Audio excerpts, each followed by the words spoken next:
Pilipinas, magandang araw sa inyong lahat, mga kabayan ko. Ating fiesta na gagampanin o gagampanan pa rin hanggang sa huling araw ay parating na po. Itong between March 15 through April 15 kasi New Year po natin doon, Passover yun, at saka 7-day unleavened bread. Kaya mag-prepare na po tayo, malaking fiesta po ito. Ito ang dapat nating i-celebrate kasi nasa Biblia, 'di ba? Kaya mga kabayan, yung mga gustong alamin ito, um, i-message niyo kami kung gusto niyo celebrate sa amin o kaya i-connect namin kayo sa mga ibang mga, nagse-celebrate na. Kasi dapat lahat tayo ay mag-celebrate na nito kasi huling araw na po. Huling araw na kaya dapat natin gawin lahat ito. Isaiah 66, anong sinabi doon? Huling araw 'yon. O kaya sa Zechariah 14, araw na naman yun na dapat nating gampanan ang mga piyesta na ito. Mga nakalista lang sa Biblia, mga kabayan.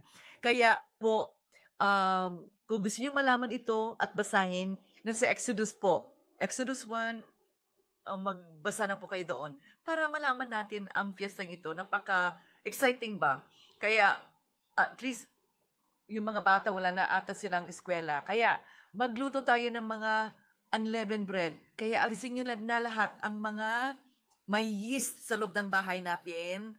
Lalo na mga crackers, mga bread, mga ganyan, mga tinapay. May mga yeast po yan. Kaya tingnan natin po lahat yan at linisin na po natin lahat kasi pagbabago ito. Yun ang ibig sabihin yun. Um, ang piyesta ito ay historical. Dito na ilabas ang ating mga ninuno nung nasa Egypt sila ng 400 years, di ba? For generation silang nagsisilbi doon, nahihirapan ng buhay na.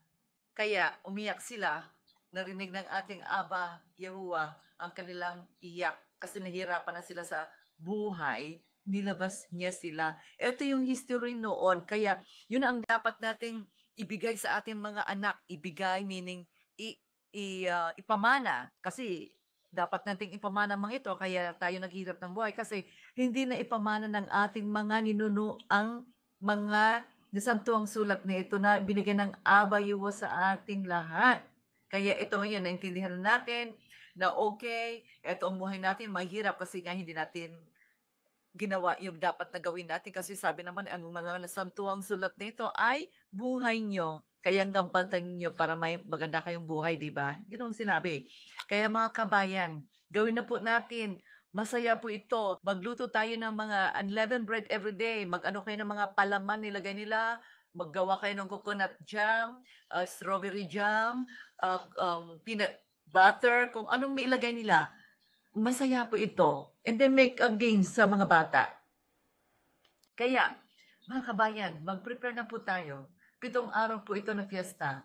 Ito yung dapat natin i-celebrate na hindi kinapaganong mga fiesta. Kaya nagagalit ang Aba sa atin kasi ginagaya natin ang mga fiesta ng pagano na wala naman sa Biblia. Kaya yun. Kaya intindihan lang po natin yung mga kabayan. Ano? O sige, si Ate Ana nyo ito sa thegodculture.com. Kung gusto nyong i-check lahat mga videos natin sa Tagalog, English, Ilocano, or Spanish, nandiyan.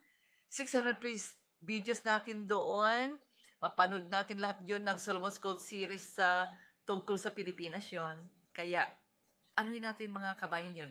Basahin natin yung Solomon's Kayaman ni Solomon o kaya yung English niya. Tsaka may Ilocano na rin Tagal na na libro natin doon. Kaya, libre yan sa ebook mga iba. Ito lang hindi libre. Yung Book of Maps of the Garden of Eden kasi ano yan, hindi clear ba? At saka yung eto Bible history ano yan, animation libre yan sa sa ebook natin. At saka ito of here Philippines hindi po yan libre kaya kasi may mga mapa malabo. Kaya mga kabayan, gawin na po natin ito. Basahin niyo ng Exodus 1 hanggang matapos para maintindihan natin ang ibig sabihin ang piyestang ito. Ako excited sa totoo lang. Magbili kayo ng mga flour, kayo ang maggawa. Madali lang naman yun, i-flat nyo na lang. Tapos, iluto, gano'n sa either na sa may uling kayo sa labas, yun ang gagawin namin. May uling ka man o kaya gas para hindi ano, para hindi tayo mag-ano ng mga kuryente na gastusin, 'di ba? Kaya mga kabayan, gawin na po natin ha. O Pilipinas, nasa Biblia ka.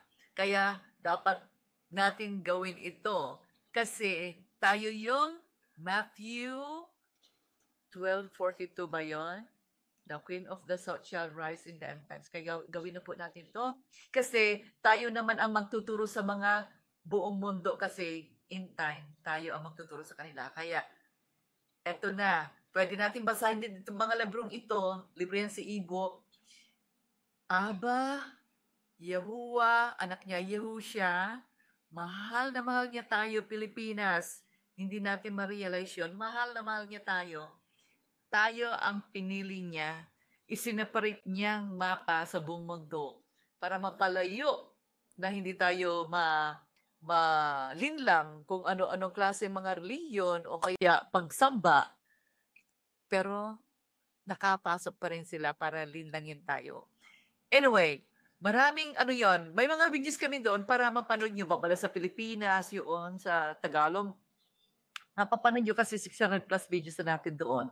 O sige na, mag-prepare na po tayo mga kabayan. At kung may mga questions kayo, mag-message lang kayo sa messenger natin. O kaya sa ano rin, sa messenger ko, pwede rin sa Anna, A-N-N-A, space ha, Rose, R-O-S-E, space na naman Z. Tapos ang ano ko, ang photo profile ko ay ito, mga kabayan. The Garden of Eden. Kaya, mga kabayan, gawin na po natin, excited na ako nitong ano, itong fiesta ito. O sige, Abba Yuwa loves us all dearly. Yeah, bless to all.